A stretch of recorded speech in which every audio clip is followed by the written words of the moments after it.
2021 is almost at an end, and after the birth of a shiny new console generation that no one could get, we're finally starting to see the gaming industry lift itself up by its bootstraps and get some real quality games out the door. So let's see some of the games that left a lasting impression in 2021. We saw some huge anniversaries this year.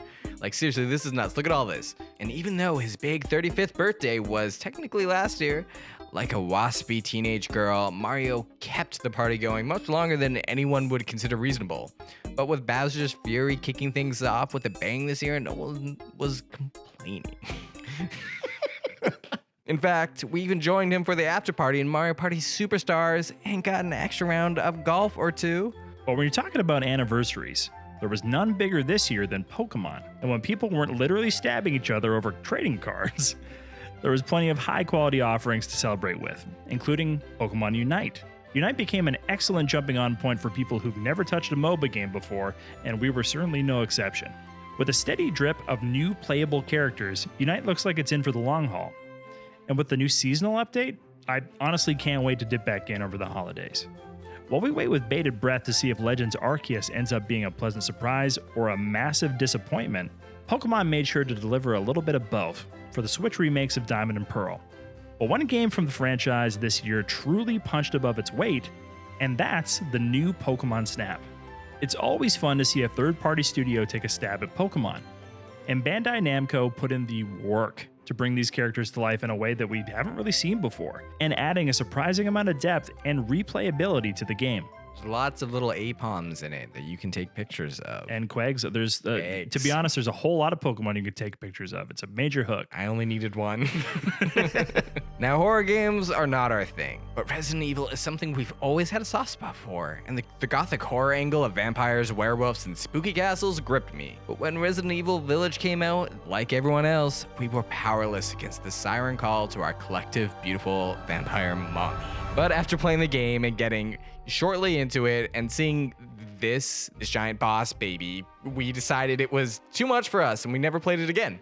Sometimes the real big babies were inside of us all along, which is why what I really want from the next Resident Evil game, I'm suggesting something a little less evil, less grotesque mutant murder boss babies, and more beautiful 9-foot tall goth mommies. While the industry is still finding its footing for delivering a steady stream of big releases, gaming companies were more than willing to pad the shit that they've already released with varying degrees of quality. It was great recapturing some of that Animal Crossing fever we all had last year. Every time I turned my Switch on, I saw everyone was back on their island. It had that good, wholesome, hot cocoa energy, you know?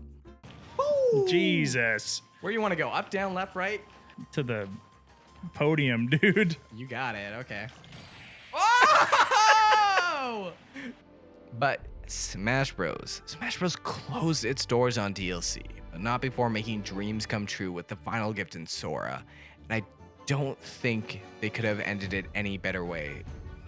Ghost of Tsushima delivered a sequel-level content expansion this past summer, accompanied by a full PS5 port, making now the perfect time to pick it up if you haven't done so already. It's a really beautiful game with exceptionally addicting combat, and ended up being some of the most fun I had on my PS5 this year. But what I really enjoyed was playing the expansion of Final Fantasy VII. I thought it did an incredible job at expanding the lore between Shinra and Wutai, while also giving Yuffie a lot more of an emotional thread in the story to form. They set her up to play with the cast very well, and she was performed beautifully. Sonnen felt like a natural fit with her, and Scarlet was the best she's been so far. They really found that classic cartoony Bond villain angle with her to make her shine. It was terrific, you know, at least until fucking Edward Scissorhands shows up. Now, I'm a dirty little slut for anything Final Fantasy. I can forgive the bad. I love when it doesn't take itself too seriously. I just really hope they have the sense to keep Nero and the rest of the Hot Topic anime filler arc villains to the side. I'm worried about the road that this game is heading down, but it's still one of my most anticipated. I just need more Tifa in my life. 2021 was a great year for RPGs. We got to see Nier Replicant get the version it always deserved to have. We got a sequel to The World Ends With You that we've waited forever on, as well as finally seeing Shin Megami Tensei 5 make its way out after being the first announced game on the Switch. It was like 5 years ago. Unfortunately, I was too poor to pick up any of those games, but I was part of the reason none of you could log in to play Endwalker, you know, the latest expansion to the critically acclaimed MMORPG Final Fantasy XIV. I just started, so I have a long time before I'm caught up with everyone, but I'm really enjoying my time with it, and I see why everyone loves it so much. One game I did pick up was Tales of Arise. I've been a long time fan of the series, but it's been a while since I've seen the games reach the heights of the golden days. I'm talking Tales of Symphonia, Tales of Vesperia, Tales of Dominica, all the hits. But where does Arise sit? Well, people love it. It's the highest reviewed game in the franchise, and I think it's worthy of a lot of that attention. Something about it is undeniably special. It's absolutely gorgeous, and it feels like this was the next big leap the series was nervous or struggling to take. But I do have my qualms. The story isn't very developed, they bring up interesting ideas that never really go anywhere, and the characters don't feel like they exist beyond what the role is in the story. Past games, you had incredibly fleshed out characters that influence the direction of the story based off their motivation and their choices. This game feels like the story is dictating the characters. I prefer the other way around, and Tales is known for its characters. But it's also known for its combat. And the combat is really flashy. It's fun, it's addictive, it's rewarding, it's challenging.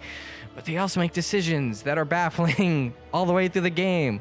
Like Alphen's main gimmick is that he can power up every single attack he has at the cost of some HP. And it's beautiful, it's spectacle, it adds some sauce. But they also changed how healing works in the game, making it a very limited supply, which normally you would just use items. But they changed how you get money in this game, making it extremely rare and healing items insanely expensive. And so you can't heal, so you never use it. And it's just this weird domino effect of everything kind of like not fitting and collectively going together. And look, that probably sounds like a lot of negative, but you have to understand this series is one of the most influential and formative experiences I've had in gaming. So my standards are high. So when I say this is the only Tales game in over a decade to impress me and grip me as much as it did, the problems all really melt away. I think if you need a great RPG, this is a perfect place to start in the franchise. And I think if you've been burned like I have in the past, I think you should give it another try. It's the first time it's gotten me excited about the franchise again. Every year, it seems like the line between indie titles and major studio releases gets blurrier and blurrier. And this year was no exception. Some of the best games money can buy fly under the indie banner. I really fell in love with Hoa, a very relaxing and light platformer from the Singapore-based studio Scrollcat. It doesn't offer much in the way of challenge, but in my more stressful periods, the hand-drawn graphics and beautiful score never failed to deliver a sense of calm. My tranquil escape was Kenna. From the reveal of it alone, it was one of my most anticipated games of the year, and it was a feast for the eyes. It was so easy to just escape into this beautifully crafted world that I had to remind myself that this was developed by a small studio making their first game. All right, enough messing about. Yeah. You've had the rest. Now it's time for the best. So without any further ado, here are Touch Fuzzy's top 5 games of the year.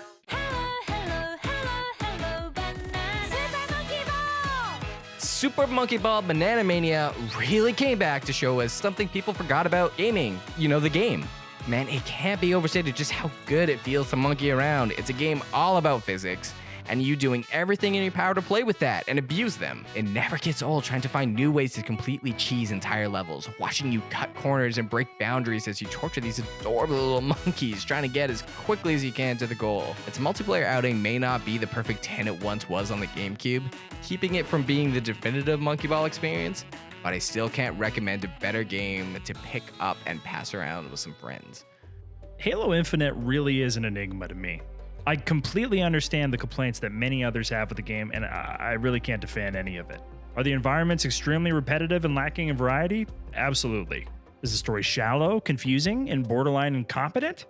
Sure.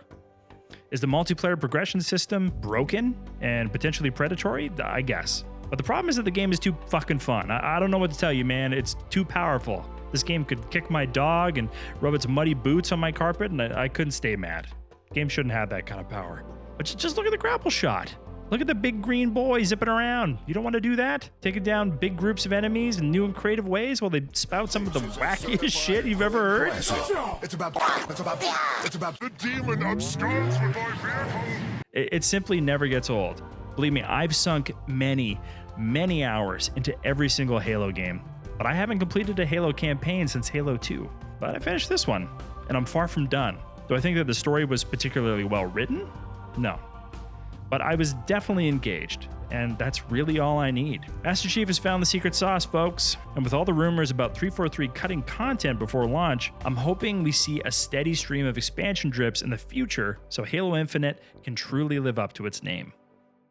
Ratchet & Clank Rift Apart launched on the PS5 like it was an oasis in the middle of a desolate wasteland. There was nothing to the PS5, at least exclusive to it. So really, Ratchet just needed to show up and be there, and it would have been enough, but it didn't. It showed everyone what made Insomniac Studios amazing. The game is a beautiful display of everything you want from a next-gen experience. From these worlds that are kaleidoscope of color, dynamic lighting, particle effects, guns that do just about fucking everything you would want a gun to do. But what really glues it all together is the characters. Specifically the new lead, Rivet. Everything about her just dug deep and made me root for her. Voiced effortlessly by Jennifer Hale, she bursts with so much personality, and a big portion of that is thanks to how the developers animated everything in this game to feel like a cinematic masterpiece. This game may not have reinvented the wheel of what's made the series so special, but it's pushed that already mighty high bar further up. Insomniac absolutely is taking the momentum they have and swinging to new heights. I can't wait to see what's next from Rivet, Ratchet, and the team behind them. It takes some big, steely morph balls to walk up to a community of gamers who are absolutely desperate for Metroid Prime 4 and say, fuck all that, here's a totally different game. And that's exactly what Nintendo did. Not only that, they damn near shadow dropped the first 2D home console Metroid in 27 years, aligning two streams of hype to create, quite frankly, an unreasonable level of expectation to meet. But not only did they meet it, they exceeded it. While Samus has been sleeping, at least in 2D, hordes of indie darlings have been dancing on her throne of the Metroidvania genre. We were so excited to see how Metroid was going to take in and evolve all these new concepts that have been established in games like Hollow Knight, Ori, and Dead Cells. And Metroid Dread simply didn't. Metroid Dread plays like it was born in a vacuum. It's only interested in iterating on its own ideas, as well as inserting all new ones. Like making it a survival horror game. And riding the line between a sci-fi power fantasy and sci-fi horror is a thin tightrope that it walks elegantly. And the Emmy zones execute perfectly on the mission statement of the game, which is to create dread. Even the travel direction of the game sells this concept. You aren't traveling deeper into the core of the planet, you're heading to the surface. This isn't an exploratory mission, it is an escape. And once you understand that and play by Metroid Dread's rules, you're in for one of the greatest gaming experiences of the year. Death's Door is a really rare experience in gaming. One look and something about it draws your eye. It lures you in through powerful mood and atmosphere, understated notes in the music gently tugging you into the darkness. But what sets this game apart from others is just how much it has to offer. It's deceivingly small, simple, and unassuming at first, much like you. But before long, you're whisked away in a world that feels haunted and storied. It pushes you to explore every ruin for what you can find, and you'll want to. Combat that feels so sharp and tuned perfectly that if something goes south, it's on you. You have to adapt. Incredible characters and moments that sneak up on you and gently guide you further. It's all paced perfectly. Nothing overstays its welcome. From environments and puzzles and combat to some of the more complex things it has to balance, like finding the right moment to laugh, only to sneak up on you shortly after, making you reflect on the stakes at hand. And those moments are punctuated perfectly by the soundtrack. The soundtrack is a fucking banger. If you don't decide to play the game for some crazy reason, you should definitely just go on Spotify, listen to the soundtrack. I don't listen to any other music anymore. Death's Door proves that something small in stature can still stand tallest amidst some of the titans in the industry. Equal parts humble as it is dignified, it's something no one should overlook, and that's why it stands as our Game of the Year 2021. Thanks so much for watching, everybody. Really appreciate it. Happy New Year. Happy holidays. If you want to hear some more of our thoughts on some of the games that we talked about in this episode, we have done videos on a lot of them, including Death's Door. We will link those in the description of the video. Until next time, see you in 2022.